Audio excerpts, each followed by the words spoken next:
So welcome everyone. कैसे हैं आप लोग? आई होप आप सब अच्छा कर रहे होंगे। तो सबसे पहले congratulations to all of you. आप इस वीडियो तक पहुंचे हैं, मतलब आप सब ने यही क्रैक कर लिया है। आप इस वीडियो में हम डिस्कस करने वाले हैं army institute of technology Pune, in short AIT Pune के बारे में जानने वाले हैं। मैं कौन हूँ? I am first year mechanical engineering student in AIT Pune. नाम जानने की ज़रूरत नहीं है आपको। तो स्टार्ट करते हैं वीडियो को। मैंने वीडियो की स्टार्टिंग में ही कॉलेज के कैंपस की कुछ क्लिप्स और आपने स्पोर्ट्स फैसिलिटी वगैरह और हॉस्टल फैसिलिटी वगैरह की क्लिप्स देख ही ली होगी। और इसके अलावा भी कॉलेज के बारे में आपको और भी जानना है तो वेबसाइट पे मोस्ट ऑफ दी सारी इन्फॉर्मेशन प्रेजेंट होती है। लेकिन एक फिर भी मैं एज अ स्टूडेंट मैं अपना एक ओपिनियन या अपनी साइड से अपनी जो भी चीज़ें मुझे कॉलेज के बारे में पता है पर्सनलाइज वे में मैं आपको बताने वाला हूँ। ठीक है, तो वीडियो स्टार्ट करते हैं। तो इस वीडियो में हम पूरा A to Z जो कॉलेज का डिटेल है वो कवर करने की कोशिश करेंगे। देखो, ये वीडियो जो है ये कॉलेज की डिटेल्स के बारे में, ठीक है, ना कि कोई रिव्यू टाइप की वीडियो नहीं है कि मैं कॉलेज का रिव्यू कर रहा हूँ, कॉलेज कैसा है। इस काम मैं आपके ऊपर छोड़ता हूँ और कॉलेज की सारी डिटेल्स, सारी फैसिलिटीज़, प्लेसमेंट का डेटा सब आपके सामने रख लूँगा। आपको डिसीजन लेना है कि कॉलेज कैसा है, कॉलेज वर्थ इट है कि नहीं है। इसके अलावा अगर आपको फिर भी रिव्यू वीडियो चाहिए, सीनियर्स का रिव्यू वीडियो चाहिए, मैं तो अभी फर्स्ट ईयर हूँ, आपको सीनियर्स का रिव्यू वीडियो चाहिए तो आप ज़रूर कमेंट करिएगा। Will try our best to make that video also. ठीक है, तो स्टार्ट करते हैं। तो कॉलेज का नाम है army institute of technology Pune. यहाँ पे सिचुएटेड है पुणे में। ओके, ठीक है। सबसे पहले क्वेश्चन आता है कि ये किसी यूनिवर्सिटी से मतलब कनेक्टेड है, एफिलेटेड है या ऑटोनोमस है। तो देखो, ये 2025 के बाद ऑटोनोमस हो गया था। इसका मतलब ये है कि 2025 के बाद ये खुद से एग्ज़ामिनेशन का शेड्यूल बना सकता है, सिलेबस बना सकता है, खुद से एग्जामिनेशन की टाइमिंग रख सकता है। ये ऑटोनोमस में मतलब कॉलेज के पास ज़्यादा पावर हो जाती है। अगर यूनिवर्सिटी से एफिलेटेड है, मतलब यूनिवर्सिटी का जो एग्ज़ाम टाइमिंग है, यूनिवर्सिटी का जो सिलेबस है वो फॉलो करना पड़ता है। ठीक है, और यूनिवर्सिटी जितनी छुट्टियाँ देनी होती है वो कॉलेज को फॉलो करनी पड़ती है। लेकिन ऑटोनोमस होने के बाद ये सब चीज़ें कॉलेज खुद डिसाइड कर सकता है। ठीक है, 2025 के बाद you can say luckily our college को ऑटोनोमस। ठीक है, तो ये एक प्लस पॉइंट है। ठीक है, प्लस पॉइंट क्यों है मैं आगे बताऊंगा। ठीक है, is it government? Next question बनता है कि इज इट गवर्नमेंट, प्राइवेट और सेमी गवर्नमेंट, किस टाइप की है, किस टाइप का कॉलेज है? काफ़ी लोगों को डाउट आता है। इसका straight forward answer, army institute of technology is a private college. Okay, क्यों ये प्राइवेट कॉलेज है? क्योंकि पहले ना इसको थोड़ी आर्मी की फंडिंग आती थी, आर्मी वेलफेयर एसोसिएशन से, AWES जो होता है, तो उससे फंडिंग आती थी। अब इसकी नहीं आती, तो ये पूरा प्राइवेट हो चुका है। ये सोनली स्टूडेंट के ही पैसों से ड्रिवन इंस्टीट्यूट है। ठीक है, तो ये पूरा प्राइवेट है। ऐसा नहीं है कि इसमें गवर्नमेंट का कुछ रोल है, कोई रोल नहीं है। ठीक है, और ठीक है, इसके आगे जैसे कि मैंने बोला, इस वीडियो को मैंने सेक्शंस में डिवाइड कर रखे हैं। पहला सेक्शन हमारा एडमिशन से रिलेटेड होगा, देन आगे हम बात करेंगे जो भी स्पोर्ट्स के बारे में, क्लब्स के बारे में, फिर at last will talk about placement. Because अगर आपको प्लेसमेंट के बारे में जानना है तो you can skip at the end to the end of the video. ठीक है, तो वहाँ पे डायरेक्टली आपको प्लेसमेंट डाटा मिल जाएगा। प्लेसमेंट डाटा के लिए you can visit AIT website also, वहाँ पे सब डिटेल में प्लेसमेंट डाटा है। ठीक है, तो ये तो प्लेसमेंट से रिलेटेड है। अगर आपको लग रहा है कि वीडियो थोड़ी सी स्लो है, you can watch on 1.5x और 2x। ओके, तो ठीक है, ठीक है, तो ये प्राइवेट कॉलेज का आपको क्लियर हो गया होगा। और what makes this college different from others, एक क्वेश्चन आता है कि ये कॉलेज दूसरे कॉलेज से डिफरेंट कैसे है। फ़ी की हमने बात की थी, फ़ी की भी बात बताऊंगा।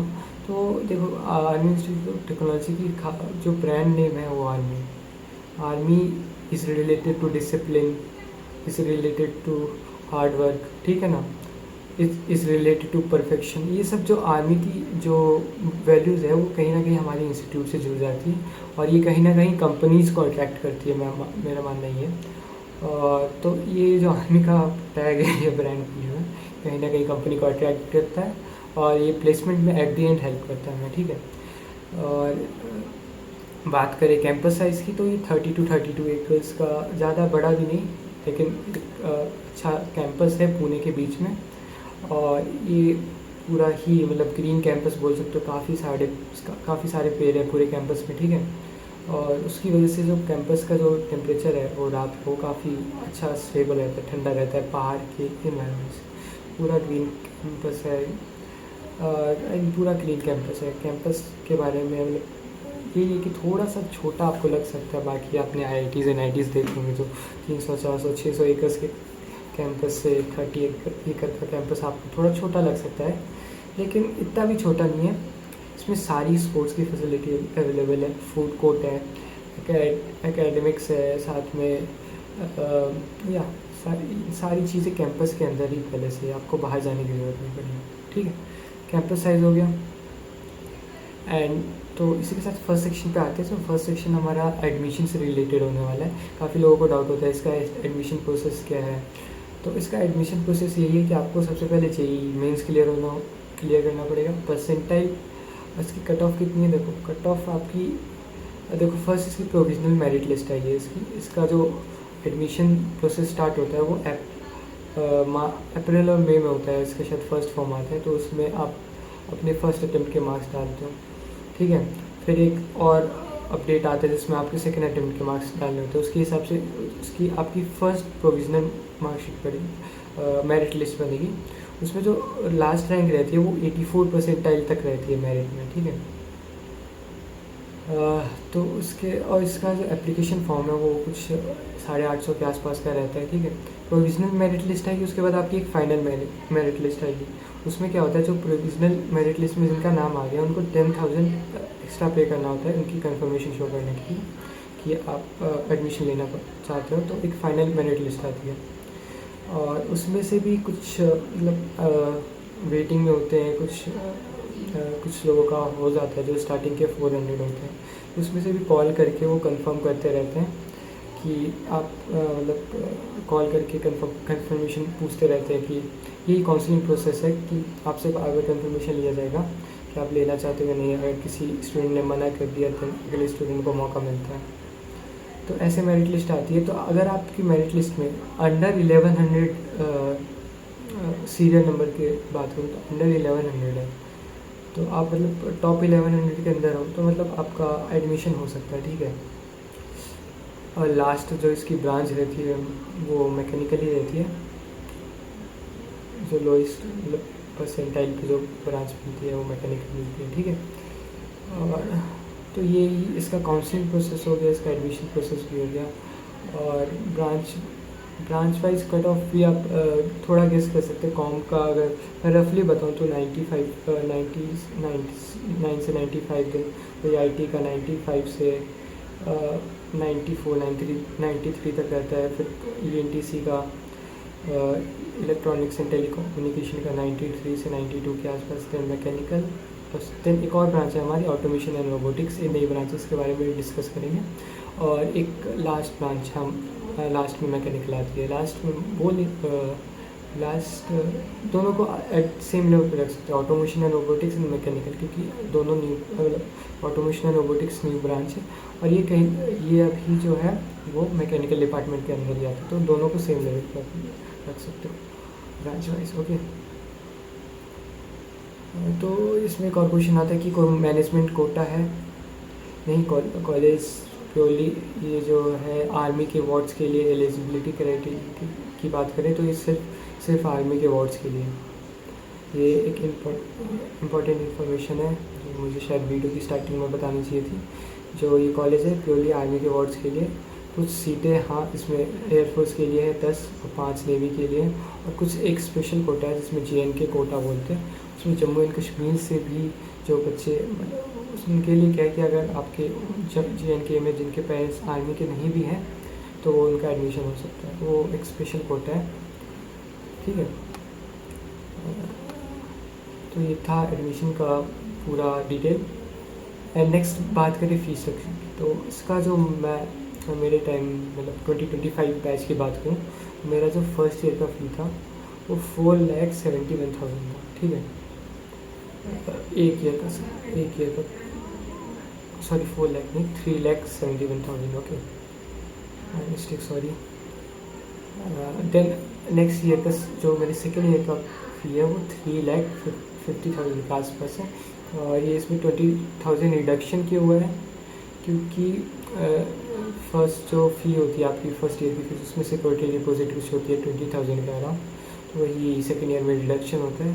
प्लस जो सेकेंड ईयर और थर्ड ईयर सब्सिक्वेंट ईयर्स हैं उसमें 15% फीस का हाइक आता है, 15% या 10% फ़ी का हाइक आएगा आपका, ठीक है।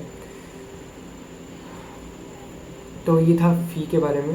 फ़ी देखो ओवरऑल 16 लाख के आसपास is a big amount of money that this college is taking है। और ये वर्थ इट है कि नहीं, ये तो प्लेसमेंट का डाटा ही बताता है कि इतना फ़ी दे के भी प्लेसमेंट लग रही है बच्चों की, रिटर्न ऑफ इन्वेस्टमेंट है कि नहीं, ये सब प्लेसमेंट के डाटा से पता चलता है।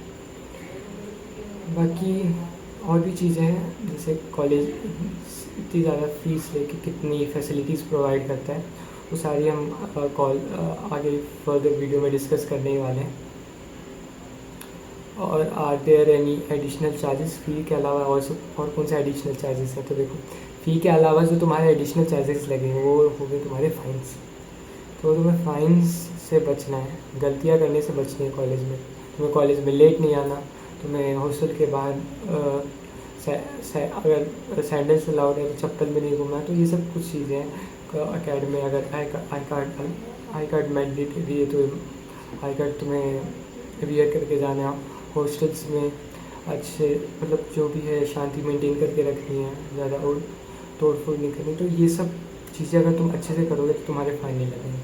वरना कॉलेज है, कॉलेज में फ़ाइन लगेंगे और काफ़ी मतलब ज़्यादा भी नहीं, लेकिन ठीक ठाक अमाउंट का फ़ाइन लग जाता है बच्चों पे। और जब भी फ़ाइन लगता है ना, तो कभी कभी काफ़ी ग्रुप ऑफ स्टूडेंट्स पे लग जाता है जिनकी गलती भी नहीं होती।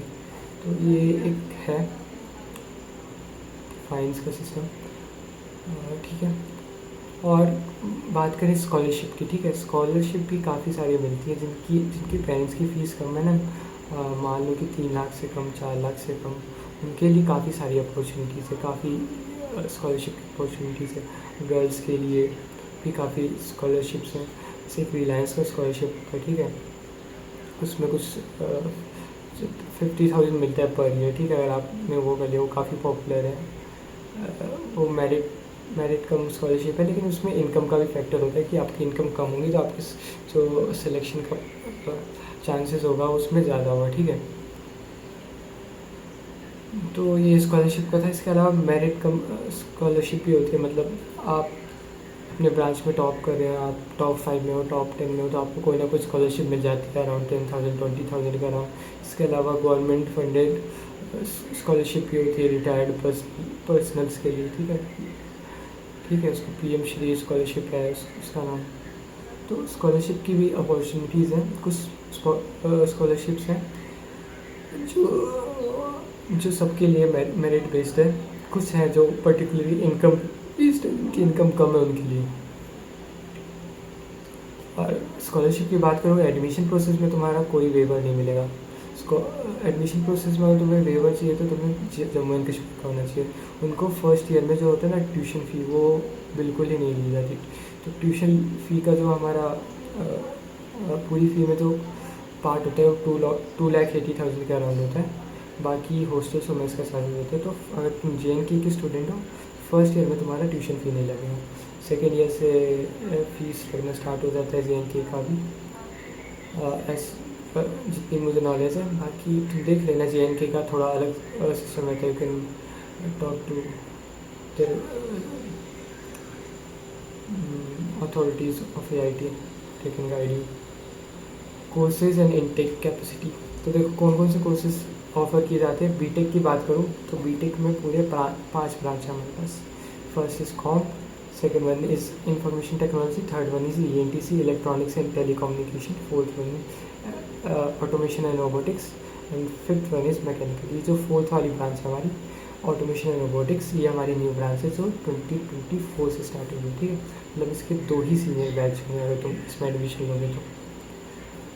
तुमसे 26 में एडमिशन ले रहे हो तो तुम्हारी सीनियर 2 बैच होंगे। बाकी सारी ब्रांचेज हैं जो स्टार्टिंग से हैं। स्टार्टिंग से मतलब जब से कॉलेज स्टार्ट हुआ है 94 में, 30+ कॉलेज को हो गए इस्टेब्लिश हुए, तो बाकी सारी ब्रांचेस के तुम्हें एलुमनाइज मिल जाएंगे, सीनियर्स मिल जाएंगे। कि जो नई ब्रांच है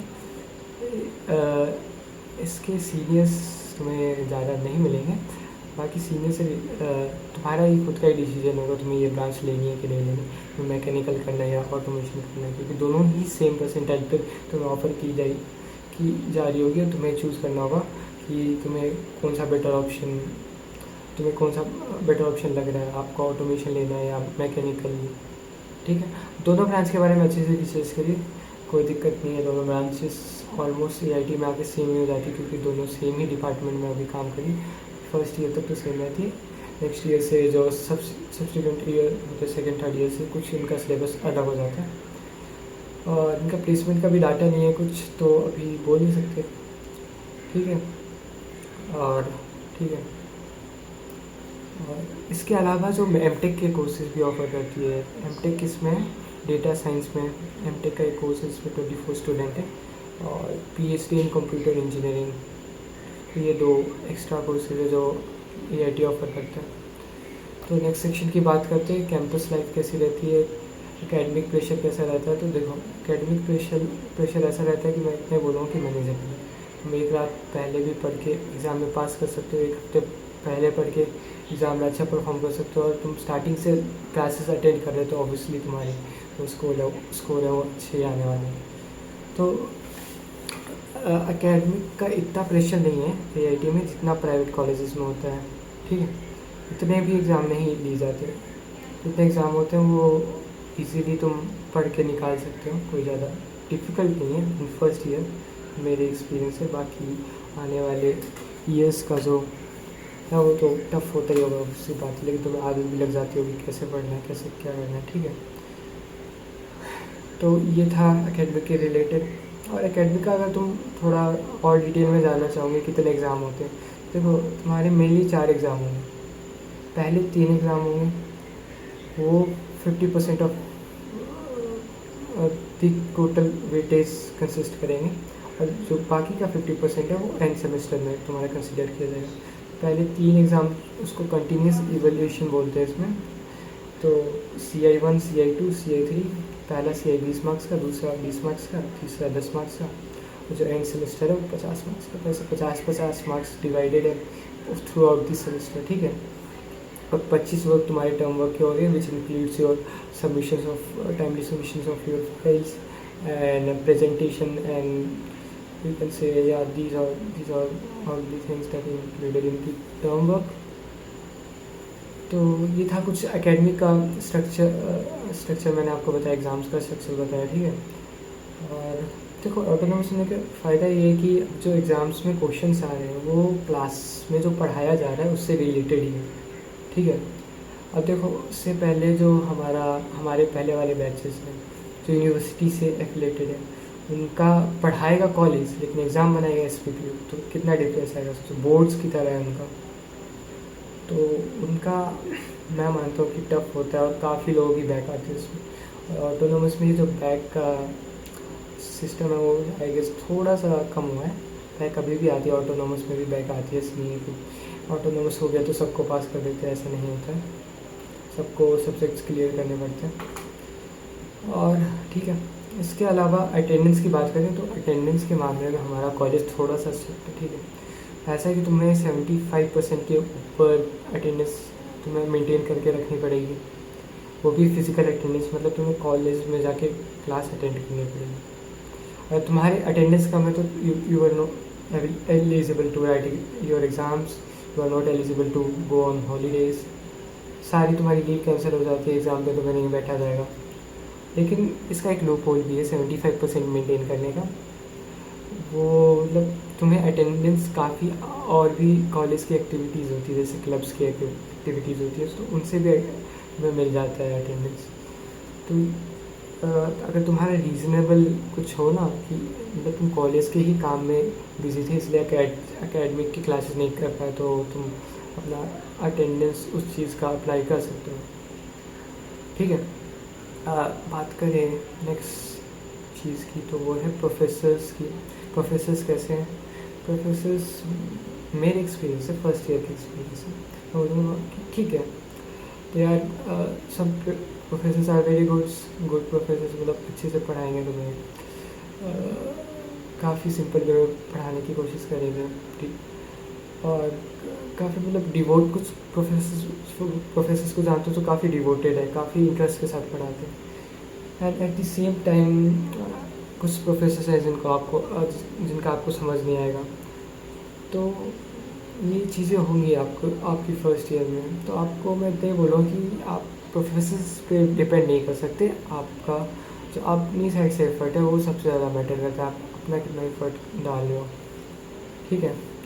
और ये कॉलेज है, देखो कॉलेज में आके तुम्हारा जो स्कूल वाली मेंटेलिटी है वैसा नहीं होने वाला कि स्कूल में जो तुम्हारी थोड़ी स्पून फीडिंग होती थी, हर चीज़ तुम्हें बता दिया जाता था कैसे करना है क्या करना है। यहाँ पे हर चीज़ तुम्हें नहीं बताया जाएगा, कुछ चीज़ें तुम्हें खुद से डिसाइड करनी पड़ेगी, खुद से ही तुम्हें रिसोर्सेज ढूंढने पड़ेंगे, है ना, सीनियर्स की गाइडेंस लेना पड़ेगा। तो ऐसा नहीं कि यहाँ पे स्कूल की तरफ थोड़ी सी पर्सनलाइज गाइडेंस मिल जाती कि प्रोफेसर्स तुम्हें नाम से जान रहे हो, ये सब नहीं होने वाला। पूरा सेमेस्टर निकल जाएगा, प्रोफेसर्स तुम्हारा नाम भी नहीं जानेंगे, ऐसा भी होता है। स्कूल में क्या होता है कि टीचर्स को नाम, बच्चों के नाम रटे रहते हैं ये वो, लेकिन यहाँ पे ऐसा है कि अगर तुम नहीं पढ़ रहे हो तो प्रोफेसर तुम्हें डांटने में अपना टाइम वेस्ट नहीं करेंगे, सीधा तुम्हारे मार्क्स कम होंगे, तुम्हारी क्रेडिट्स कम होंगे, तुम्हारी सीजीपीए डाउन होगी, तुम कम कंपनीज में बैठोगे। तो ये सब सिस्टम ऐसा बना रखा है कि तुम्हें खुद से ही सब कुछ करना पड़ेगा। ऐसा नहीं है कि तुम्हें एक्सटर्नल पुश मिलने वाला है। हाँ, सपोर्ट रहता है प्रोफेसर को कुछ हद तक, काउंसलिंग वगैरह हेल्प करते हैं सब, और सीनियर्स का भी सपोर्ट रहता है, लेकिन जो ज़्यादा एफर्ट है तुम्हें खुद की ओर से डालना पड़ेगा। ठीक है। इसके अलावा कॉलेज में कितने गेस्ट लेक्चर्स होते हैं? गेस्ट लेक्चर समझ रहे हो? गेस्ट लेक्चर मतलब बाहर के गेस्ट को इनवाइट करके, जैसे हमारे एलुमनाइज को इनवाइट करते हैं कॉलेज में, तो वो good number of guest lectures मैं बोल सकता हूँ। एलुमनाइज को इनवाइट कर दिया, बाहर के किसी सेलिब्रिटी तो नहीं बोलूँगा, इन्फ्लुएंसर भी इनवाइट कर लिया।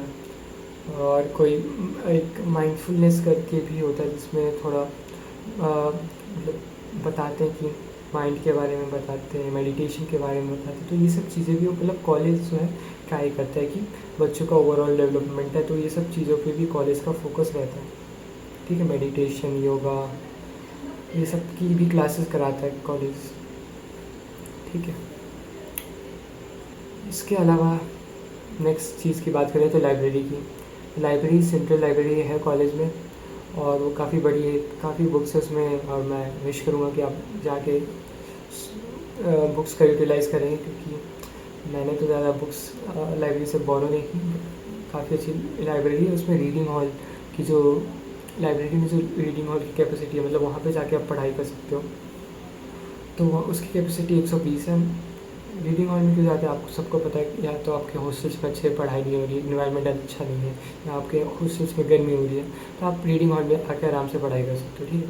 और लाइब्रेरी में आपको वाईफाई की फैसिलिटी मिलेगी, कैंपस में आपको वाईफाई की फैसिलिटी मिलेगी, और आपको एकेडमिक ब्लॉक में भी कैंपस की वाईफाई की फैसिलिटी मिलेगी। देखो वाईफाई का क्या सीन है, तो वाईफाई तो मिलेगा, लेकिन वो सिर्फ तुम्हारे लैपटॉप्स में ही कनेक्ट होगा। ठीक है। उसको अपने फ़ोन में यूज़ नहीं कर। और तुम्हें भी पता है ये क्यों होता है, क्योंकि देखो अगर सब सारे डिवाइसेस में एक्सेस मिल जाएगा तो एक तो इतने सारे डिवाइसेस को एक्सेस देना पॉसिबल ही नहीं है। दूसरा सिक्योरिटी रीजन के हिसाब से भी, क्योंकि लैपटॉप में आईपी एड्रेस होता है, और कोई भी कुछ अनवांटेड सर्च वगैरह होता है उनके वाईफाई से, तो दे कैन ट्रैक। तो वो भी है कि तुम कॉलेज के वाईफाई से you can should avoid unwanted searches. और हाँ, और कुछ साइट्स होती है वो रिस्ट्रिक्टेड भी होती है कॉलेज के वाईफाई से, मतलब you can't access all the websites. तो कुछ होती है मूवी की पायरेटेड वेबसाइट्स होती है ना, तो वो सब तुम कॉलेज की वेबसाइट से एक्सेस नहीं कर पाओगे, ठीक है। और हॉस्टल की बात करें, हॉस्टल्स देखो सिंगलेट भी अवेलेबल है, डबलेट भी है, ट्रिपलेट भी है, फोरलेट भी है, फाइवलेट भी है, सिक्स लेट्स तक रूम्स है। लेकिन मेनली जो हॉस्टल्स है वो ट्रिपलेट है, सिक्स लेट्स बहुत कम है, सिंगलेट्स भी बहुत कम है और डबलेट भी कम है। मेनली जो हॉस्टल्स हैं वो ट्रिपलेट ही हैं। और जो हॉस्टल्स हैं वो काफ़ी स्पेसी है, मतलब ऐसा नहीं है कि दूसरे कॉलेज की तरह एक के ऊपर एक बेड लगा दिया। तुम्हारे जो बेड्स होंगे वो सेपरेट बेड्स होंगे, सेपरेट एड्रेस तुम्हें दिया जाएगा, ठीक है। और वाईफाई की फैसिलिटी तो रहेगी हॉस्टल्स में भी। हॉस्टल में एक ड्रॉबैक है कि तुम्हारा जो फ़ोन का नेटवर्क है वो नहीं आता हॉस्टल में। ये सिक्योरिटी रीजन की वजह से ही है, क्योंकि वो आर्मी एरिया ना, तो नेटवर्क फ़ोन का इतना स्ट्रांग नहीं है रूम्स के अंदर। बाहर जैसे तुम हॉस्टल्स के बाहर आओगे कैंपस में तो मतलब अच्छा तुम्हारा 5G आएगा, लेकिन हॉस्टल के अंदर नहीं आता। सिक्योरिटी की बात करें तो सिक्योरिटी भी पूरी रहती है। एक तो मेन कैंपस की सिक्योरिटी रहती है, उसके बाद तुम्हारे हॉस्टल्स पे भी एक एक गार्ड हर एक हॉस्टल पे, जैसे बॉयज़ हॉस्टल हमारे 3 4 बॉयज़ के हॉस्टल्स हैं, first year second year third year ऐसे फोर्थ ईयर, सब पे एक एक गार्ड रहते हैं। एंड गर्ल्स हॉस्टल उनका भी एक गार्ड रहता है, और सारे हॉस्टल्स के वार्डन और एलोकेटेड रहते हैं, है ना। ये सब तो नॉर्मल सी बात है जो हर एक हॉस्टल्स में रहती है। फूड की बात करें तो मेस फूड की पर्टिकुलरली, तो मेस फूड ये बहुत ज़्यादा मतलब सब्जेक्टिव सा है। काफ़ी लोगों को अच्छा लगता है, काफ़ी लोगों को अच्छा नहीं लगता। मैं बोलूँगा कि जो हमारा हॉस्टल का फूड है ना वो मतलब है न्यूट्रिशियस है। उसमें तुम्हें फ्रूट्स मिलेंगे, लेकिन इतनी भी क्वांटिटी में नहीं मिलते, मिल जाता है लेकिन फ्रूट्स मिलेंगे, दाल मिलेगी, रोटी चावल, वेज में पनीर मिलता है, नॉन वेज वालों को वही आपका जो हो गया चिकन एंड एग मिलता है। वो वीक में नॉन वेज शायद 3 बार होता है, तो वही वेज एंड नॉन वेज दोनों है। एंड मैं बोलूँ कि जो हमारा खाना है वो ज़्यादा सिंपल है, ज़्यादा ऑयली खाना नहीं है। हाँ ऐसा ही हमारा मेस का मेन्यू डिज़ाइन है। काफ़ी लोगों को अच्छा नहीं लगता, उनके लिए फूड कोर्ट है, उसमें आप अपने हिसाब से कुछ भी ऑर्डर करके बनवा सकते हो। लेकिन जो पनीर नान एंड जो भी बाहर की चीज़ें मिलती हैं वो सब अवेलेबल हैं फूड कोर्ट में। फूड कोर्ट भी है हमारे पास, फूड शॉप भी है कॉलेज में, थापा स्टोर है, और या कैफेटेरिया भी बोल सकते हो है जहाँ पे वही चाय एंड कॉफ़ी सब मिलता है, ठीक है। तो ये था मेस से रिलेटेड और छुट्टी से रिलेटेड। देखो छुट्टियाँ तो मैं कॉलेज में मिलेगी अच्छी खासी, मतलब 6 महीने का सेमेस्टर है तो तुम्हें उसमें से 1.5 महीने तो छुट्टी मिल जाएगी। और ये पॉसिबल कब हो पाया, जब हमारा कॉलेज ऑटोनोमस हुआ। इससे पहले तक हमें इतनी छुट्टियाँ नहीं मिलती थी। इससे पहले तक जो हमारे सीनियर्स हैं जो कॉलेज से यूनिवर्सिटी से जुड़े हुए हैं, ठीक है, उनको इतनी छुट्टियाँ नहीं मिली हैं। उनको ऐसे ऐसे मिलती थी, एग्ज़ाम के पहले कुछ छुट्टियाँ मिलती थी और एग्ज़ाम के बाद कुछ मिलती थी। उसकी उनकी जो छुट्टियाँ हैं ऐसी टूटी हुई मिलती थी, तो उसकी वजह से वो घर नहीं जा पाते थे। 10 दिन के लिए 12 दिन के लिए बच पाते थे पूरे 6 महीने में, सोचो ऐसा था। अब ऑटोनोमस होने के बाद क्या हुआ है कि एग्ज़ाम्स पहले कंडक्ट करा देंगे, उसके बाद छुट्टियाँ दे देंगे पूरी 1.5 महीने की तुम्हें। तो ये एक प्लस पॉइंट है ऑटोनॉमी का, ठीक है। और बाहर जाने की बात है कि कैंपस के बाहर जाना अलाउड होता है। तो if you are in first year, first 2 months तुम्हें अलाउ नहीं होगा बाहर जाने का कैंपस का। देन उसके बाद तुम्हारा आईडी कार्ड बन के आ जाएगा, then you are allowed to go out on. अगर तुम 5 बजे के पहले जाओगे तो तुम्हें आउट पास साइन कराना पड़ेगा। 5 बजे के बाद, शाम के 5 बजे के बाद जाओगे तो तुम आईडी कार्ड पे जा सकते हो। एंड रात को तुम्हें वही टाइमली बाहर वापस आना पड़ेगा 10 बजे के पहले। अगर नहीं आए तो फाइन्स लगेंगे। तो हाँ, बाहर जाने का कोई दिक्कत नहीं है, यू कैन गो, ज़्यादा रिस्ट्रिक्शंस नहीं है, ठीक है। और क्लब्स की बात करें तो क्लब्स कॉलेज का एक ऐसा सेक्शन है जो स्टूडेंट ड्रिवन है। क्लब्स के बारे में मैं बता देता हूँ। क्लब्स में क्या है कि जो सिमिलर इंटरेस्ट के पीपल हैं, जैसे बच्चों का इंटरेस्ट कोडिंग में, तो वो कोडिंग का एक क्लब हो गया। उसमें बच्चे क्या करते हैं, कोडिंग से रिलेटेड जो भी है सीनियर्स का गाइडेंस रहता है, कोडिंग से रिलेटेड अपना काम करते हैं, इवेंट कंडक्ट्स कराते हैं, हैकाथॉन में पार्टिसिपेट करते हैं, हैकाथॉन कंडक्ट्स कराते हैं कॉलेज में, ठीक है। उसकी तरह ओएसिस क्लब हो गया, ओपन सोर्स क्लब, तो उसमें वेब डेवलपमेंट का, वेबसाइट डेवलपमेंट का काम होता है। तो उस टाइप के वो इवेंट कंडक्ट कराते हैं। मतलब तुम क्लब ज्वाइन करो तो तुम्हें एक तो उस पर्टिकुलर क्लब है उसकी स्पेशलाइजेशन तुम्हें थोड़ी बहुत आनी चाहिए, उसके साथ साथ तुम्हें एक्स्ट्रा वर्क्स भी आने चाहिए। मतलब तुम थोड़ी वीडियो, अगर क्लब्स में जाना है तो कुछ काम करना पड़ेगा, जैसे वीडियो एडिटिंग का काम हो गया, डिज़ाइनिंग, पोस्टर डिज़ाइनिंग का काम हो गया, और कंटेंट राइटिंग का काम हो गया, ठीक है। तो क्लब्स की बात करें तो AIT में क्लब्स काफ़ी सारे, 20 से ज़्यादा है। रेडियो क्लब हो गया तुम्हारा, और पॉपुलर में बात करूँ तो ISDF हो गया, EV क्लब हो गया, SAE क्लब हो गया, DDQ क्लब हो गया, ठीक है। और फाइन आर्ट्स क्लब हो गया। तो क्लब्स काफ़ी ज़्यादा हैं। NSS क्लब हो गया, ठीक है। तुम्हें खुद डिसाइड करना है तुम्हें कितने क्लब्स ज्वाइन करना है, लेकिन शुरू में तुम 5-6 क्लब्स में रह सकते हो, लेकिन तुम्हें आगे पता चलेगा कि मतलब क्लब्स में रहने से थोड़ा मतलब टाइम का भी तुम्हारा मैनेज करना मुश्किल होता है। तो तुम eight the end of the year तुम 2 या 3 ही क्लब्स में रहोगे। स्टार्टिंग में तुम 5-6 क्लब ज्वाइन करोगे। क्लब ज्वाइन करने के लिए भी एक प्रोसेस रहता है, इंटरव्यू रहता है, वो तुम्हें सीनियर्स को देना पड़ता है और किसी को नहीं। सीनियर्स को तुम इंटरव्यू दोगे, तुम अपना तुम्हारी क्वालिटीज़ है तुम वो बताओगे, जो भी तुम्हारी स्पीकिंग स्किल्स अच्छी है, या तुम्हारा वीडियो एडिटिंग है, फोटोग्राफी है, और जिस जैसी नीड होती है वैसे वो सीनियर्स तुम्हें ले लेते हैं। बाकी अगर तुम्हारी थोड़ी पहचान है तो सीनियर्स ही तो है ना, किसी का भाई वगैरह पहले से पढ़े तो क्लब्स में एंट्री लेना आसान होता है, ठीक है। तो ये था कुछ क्लब्स के बारे में। इसके अलावा नेक्स्ट सेक्शन की बात करते हैं। नेक्स्ट सेक्शन है हमारा स्पोर्ट्स का। तो स्पोर्ट्स की मैं बात करूँ तो स्पोर्ट्स का तुमने वीडियो में देख लिया होगा कि स्पोर्ट्स की बहुत सारी फैसिलिटीज़ है। बास्केटबॉल है, क्रिकेट है, वॉलीबॉल है, फुटबॉल है, बैडमिंटन है, फिर टेबल टेनिस है, लॉन टेनिस है, कबड्डी है, ठीक है। इतनी सारी आपको फैसिलिटीज़ मिलेगी। इसके अलावा जो कॉलेज है वो इंटर कॉलेज कॉम्पिटिशन में भी पार्ट लेता है। AFMC के कॉलेज में भी जाता है, वहाँ से भी मेडल्स लेके आते हैं, ठीक है। और दूसरे कॉलेज के भी स्टूडेंट्स हमारे कॉलेज में आके कम्पीट करते हैं स्पोर्ट्स का जब फेस्ट होता है, ठीक है। तो ये था स्पोर्ट के बारे में।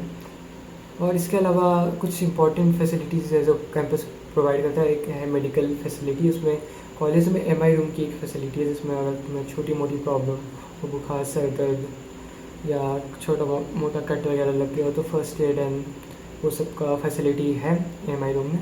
एक डॉक्टर भी बैठे रहते हैं उसमें। उसके अलावा सुबह सुबह मॉर्निंग में रोज़ MH के लिए भी गाड़ी जाती है। MH कॉलेज से 10 से 11 किलोमीटर दूर है। सुबह सुबह रोज़ मॉर्निंग में 8:30 बजे के आसपास MH के लिए गाड़ी जाती है, फिर 1 बजे वो वापस भी स्टूडेंट्स को लेकर आती है, ठीक है। और ट्रांसपोर्ट और बस फैसिलिटी, तो देखो बस भी है कॉलेज के पास, 2 ट्रैवलर है, मिनी बस। उसी से जो तुम्हारे जो टूर होने वाले हैं, जो तुम्हारे ट्रिप्स होने वाले हैं, एजुकेशनल टूर्स है ना, सारे तुम्हें उसी से लेके जाएंगे, जो 2 मिनी बस है। इस कैंपस क्लीन एंड ग्रीन, हाँ कैंपस क्लीन है, डस्टबिन अवेलेबल है, ग्रीन तो है, काफ़ी पेड़ पौधे लगे, ओके। तो आगे फेस्ट की बात करते हैं, फेस्ट एंड इवेंट की। तो देखो फेस्ट को मैं मेनली 2 पार्ट्स में तुम डिवाइड कर सकते हो। एक तो होता है कि ब्रांच के बीच में कॉम्पिटिशन्स, मतलब एक ऐसा टाइम आएगा जो कॉलेज की जो ब्रांचेस हैं वो आपस में कम्पीट कर रही होंगी, उसको हम आकृति बोलते हैं। तो इसकी 3 आकृति होती है, एक स्पोर्ट्स होती है, कल्चरल होती है, और एक टेक्निकल होती है। मतलब इस टाइम जो कॉम्पिटिशन होता है कॉलेज में वो सबसे इंटेंस रहता है, और इस टाइम जो इंटरेक्शन होता है वो सीनियर से वो सबसे ज़्यादा होता है, क्योंकि सीनियर्स हमें अपनी जी जान लगा रहे होते हैं क्योंकि उनको अपनी ब्रांच जितानी होती है, ठीक है। और जिताने के बाद जो ब्रांच जिताने के बाद जो सीनियर्स ट्रीट देते हैं वो भी काफ़ी अच्छी ट्रीट देते हैं, जो तुम्हें बाहर लेके जाएंगे खिलाने के लिए, ये वो, ठीक है। तो सीनियर्स का इंटरेक्शन अगर तुम्हें करना है तो ये सब तुम्हें इवेंट्स में, फेस्ट में पार्ट लेना चाहिए, ठीक है। और ठीक है, इसके अलावा इंटर कॉलेज कॉम्पिटिशन्स भी होते हैं, जिसमें हम बाहर के कॉलेज को स्पोर्ट्स के कंपटीशन में इनवाइट करते हैं, ये स्पोर्ट्स का फेस्ट हो जाएगा, फिर कल्चर का भी फेस्ट होता है, उसका सबके नाम है। जैसे कल्चर का फेस्ट का नाम है एमेथिस्ट है। उसमें बाहर के कॉलेज आते हैं, डांस ग्रुप आते हैं बाहर के कॉलेज के, बाहर के कॉलेज के सिंगिंग ग्रुप्स आते हैं, बाहर के कॉलेज के बैंड आते हैं। बाय द वे हमारे AIT कॉलेज का भी एक बैंड ग्रुप है और AIT का एक डांस ग्रुप भी, फीट टेपर्स है डांस ग्रुप का नाम। ठीक है, तो ये फेस्ट और इवेंट की बात होगी। सेलिब्रिटीज़ और गेस्ट, तो देखो हमारे जो मेन सेलिब्रिटीज़ है वो आर्मी के जनरल्स हैं। AIT डे होता है, वो भी काफ़ी बड़ा सेलिब्रेशन होता है। उसमें इस टाइम जो आए थे हमारे चीफ गेस्ट जो थे, सदर्न कमांड के हेड मतलब लेफ्टिनेंट जनरल थे, है ना। और जो हमारे खुद डायरेक्टर है वो खुद भी मेजर जनरल है, कॉलेज के डायरेक्टर मेजर जनरल है। और जो हमारे उसकी पोस्ट रहती है जॉइंट डायरेक्टर की, उसकी भी काफ़ी बड़ी पोस्ट रहती है। तो अभी तो करंट में जॉइंट डायरेक्टर नहीं है, लेकिन हाँ ये इससे समझ सकते हो जो हमारे मेन सेलिब्रिटीज़ हैं वो हमारे आर्मी के जनरल्स ही हैं। उनसे बड़ा और कोई हमारे लिए AIT के लिए तो नहीं है। ठीक है, तो ये थी फेस्ट और इवेंट के रिलेटेड बातें थी। इसके बाद लास्ट सेक्शन मोस्ट इम्पॉर्टेंट, मतलब एट द एंड हम कॉलेज किस लिए ज्वाइन कर रहे हैं ताकि हमें अच्छी प्लेसमेंट मिल सके। तो प्लेसमेंट के रिलेटेड जो इम्पोर्टेंट इन्फॉर्मेशन है वो वेबसाइट पे भी अपलोडेड है और मैं भी आपके साथ शेयर करने वाला हूँ। तो इस 2025 की प्लेसमेंट डाटा की बात करें तो इसमें हाईएस्ट पैकेज था वो 59.35 LPA का था गूगल से, and then 51 LPA Microsoft, Amazon 46 LPA, then आगे बात करें तो फ्लिपकार्ट 32 LPA। इसके अलावा जो ये सब कुछ कंपनीज़ हैं जो अपने कैंपस में आए थे। इसके अलावा जो मास रिक्रूटिंग कंपनीज़ हैं जैसे ZS, वो कुछ ऑफर करती है 13.6 LPA। ठीक है, तो ये तो कुछ हाईएस्ट प्लेसमेंट का डाटा था। इसके अलावा अगर मैं बात करूँ कितने परसेंटेज ऑफ बच्चे प्लेस्ड हुए 2025 के प्लेसमेंट में, तो वो था 93% बच्चे प्लेस्ड। ठीक है, और इसमें हाईएस्ट 59 था। एवरेज इम्पॉर्टेंट है, एवरेज 10.5 LPA एंड मीडियन था 8.9 LPA।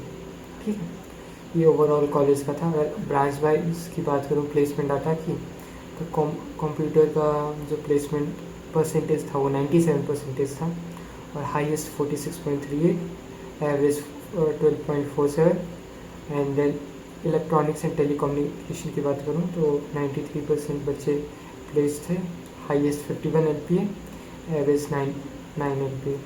मैकेनिकल की बात करूँ तो 88.25 बच्चे पर प्लेस थे, highest 51 LPA and average 7.7 LPA।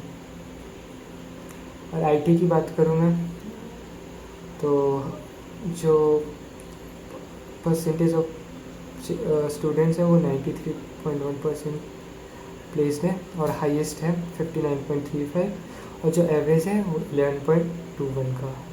ठीक है, तो ये था प्लेसमेंट के स्टैट्स थे। आप इसके हिसाब से डिसाइड कर सकते हो। मैं इस पर कुछ ज़्यादा कमेंट नहीं करना चाहूँगा कि आपको इससे आपकी ROI मिल रही है कि नहीं मिल रही है। ठीक है, 16 लाख लगा रहे हो अगर मीडियम पैकेज 8.9 LPA का है, तो यू कैन थिंक अबाउट कि कैसा देखो 8.9 LPA तो मीडियम है, उसके साथ साथ ये भी देखो कि परसेंटेज ऑफ स्टूडेंट कितने प्लेस हो रहे हैं अच्छे, तो वो भी एक अच्छा अमाउंट है अगर तुम बात करोगे प्राइवेट कॉलेज के हिसाब से। तो ठीक है, प्लेसमेंट इसके अलावा इंटर्नशिप की भी अपॉर्चुनिटीज़ कॉलेज देता है वो 3rd ईयर में। इसके बारे में अगर तुमको डिटेल चाहिए होगी तो वो भी मैं बता दूंगा। करंटली मुझे ज़्यादा इंटर्नशिप के बारे में नहीं पता कि कैसे कॉलेज हेल्प करता है इंटर्नशिप में। इसके अलावा स्पेशल अचीवमेंट कॉलेज के क्या होंगे, NIF रैंकिंग देख सकते हो वो कॉलेज की तुम, काफ़ी ज़्यादा है, उसमें 200+ है कुछ NIF रैंकिंग कॉलेज की। और मेजर अचीवमेंट कुछ स्टार्टअप्स है, ओडसलो करके तुमने सुना होगा, या ये मतलब ये ट्रैवल से रिलेटेड एक स्टार्टअप था जो आर्मी के लिए टिकट्स बुक टिकट्स बुक करने के लिए काम आता है, ठीक है। तो ये मेजर स्टार्टअप्स तो काफ़ी सारे हैं। इसके अलावा जो कॉलेज है, जैसे कॉलेज आर्मी का कॉलेज है, तो काफ़ी सारे जो स्टूडेंट होते हैं 4th ईयर के बाद भी प्रेफर करते हैं कि आर्मी में जाके सर्विस दें। तो काफ़ी सारे जो क्या बोलूँ मैं, काफ़ी बड़ी बड़ी रैंक के ऑफिसर्स भी हैं जो इस कॉलेज के एलुमनाइज हैं, ठीक है। और ऐसा भी होता है क्योंकि ये कॉलेज देखो आर्मी का है, तो फर्स्ट ईयर में ही जो काफ़ी सारे जो स्टूडेंट आते हैं और एनडीए का उनका अटेम्प्ट रहता है, तो एसएसबी वगैरह फर्स्ट ईयर में ही वो अगर क्रैक कर लेते हैं तो कॉलेज छोड़ के वो अपना एनडीए का जो भी कोर्स है उसको परस्यू करते हैं। एनडीए हो गया, टीएस की अपॉर्चुनिटी मिलती है, तो नेवी टिकटें मिलती है। तो फर्स्ट ईयर में ही काफ़ी सारे बच्चे होते हैं जिनका जो देन ये आर्मी ज्वाइन कर लेते हैं, ठीक है। तो ये था एक डिटेल वीडियो मैं बोलूँगा army institute of technology Pune के बारे में। इसके अलावा अगर तुम्हें और भी कोई डिटेल जाननी है तो कमेंट करो, ठीक है। और कुछ रह गया हो तो अगेन कमेंट करो। हाँ, नेक्स्ट वीडियो में हम ट्राई करेंगे, कवर करेंगे। और जो नेक्स्ट वीडियो आने वाली है वो हम कोशिश करेंगे कि कॉलेज का डिटेल है, कॉलेज के हम रिव्यूज़ लें। रिव्यूज़ वो भी किन से, सीनियर्स लें, क्योंकि सीनियर्स को ऑफकोर्स हमसे ज़्यादा नॉलेज है और वो एक अच्छा कॉलेज के बारे में रिव्यू दे सकते हैं तो ये। लेकिन इतनी मैंने तुम्हें डिटेल बता दी, प्लेसमेंट का डाटा बता दिया और कॉलेज का कैंपस लाइफ बता दिया, प्रोफेसर के बारे में बता दिया, स्पोर्ट्स लाइफ के बारे में बता दिया। तुम खुद से भी डिसीजन ले सकते हो कि तुम्हें कॉलेज ईआईटी में आना है कि नहीं आना है, तुम्हें पुणे में आना है कि नहीं आना है, ओके। तो एट द एंड डिसीज़न तुम्हारा रहने वाला है। अपने हिसाब से बेस्ट डिसीज़न लो, सबसे जो बेस्ट ऑप्शन है उसको कंसीडर करो, ठीक है। अच्छा बुरा तो मैं क्या बोलूँ, मतलब कॉलेज के बारे में, मतलब मैं कोई प्रमोशन नहीं कर रहा, मैं भी एक स्टूडेंट ही हूँ। तो तुम अपने हिसाब से डिसाइड करो क्या अच्छा है तुम्हारे लिए, क्या बुरा है। बाकी तुम्हें कुछ भी डाउट कन्फ्यूजन हो रहा हो कि नहीं इसमें मुझे डाउट हो रहा है कि इस क्या फैसिलिटी के रिलेटेड या कुछ भी हो, तो कमेंट करो, हम रीचेबल हैं तुम्हारे साथ, ओके। तो थैंक यू फॉर वॉचिंग।